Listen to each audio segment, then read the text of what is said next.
आइए दोस्तों जानते हैं, क्या एक मुस्लिम व्यक्ति अपनी पहली शादी के रहते हुए दूसरी शादी करता है तो क्या वह बाइगेमी यानी दो शादी का अपराध करेगा। केस का नाम है Mohammad Arif Ahmed Jahangir Khan versus state of Madhya Pradesh. Madhya Pradesh high court ने इस सवाल पर एक महत्वपूर्ण फैसला दिया। हाई कोर्ट ने कहा कि अगर कोई मुस्लिम पुरुष अपनी पहली शादी के रहते हुए दूसरी शादी करता है तो उससे सेक्शन 494 आईपीसी के तहत द्विविवाह का मुकदमा नहीं चलाया जा सकता है। कोर्ट ने साफ कहा है कि सेक्शन 494 तभी लागू होगा जब दूसरी शादी कानूनी रूप से वॉइड अर्थात शून्य हो, लेकिन मुस्लिम पर्सनल लॉ एक पुरुष को एक से अधिक शादी करने की अनुमति देता है, इसीलिए दूसरी शादी अपने आप में वॉइड अर्थात शून्य नहीं मानी जा सकती।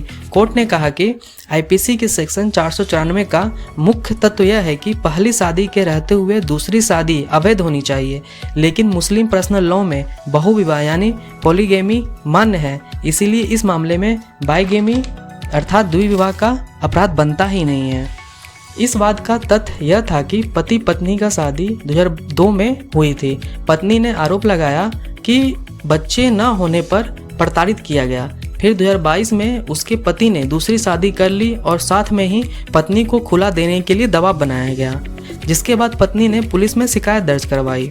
वही पति ने अपना पक्ष रखते हुए कहा कि मुस्लिम लॉ में 4 शादियां करने की अनुमति है, इसीलिए इस केस में आईपीसी का सेक्शन 494 लागू नहीं होता है। वहीं पत्नी ने अपने पक्ष में यह तर्क दिया कि मुस्लिम पर्सनल लॉ तभी लागू होगी जब उसकी विधिवत घोषणा की गई हो, इसलिए पति झूठ का लाभ नहीं ले सकता।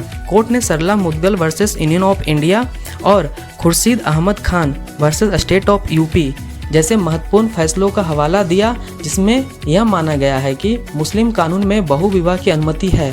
कोर्ट ने आईपीसी की सेक्शन 494 के तहत आरोप को खारिज कर दिया गया, हालांकि बाकी आरोपों से आरोपी को बरी नहीं किया गया। इस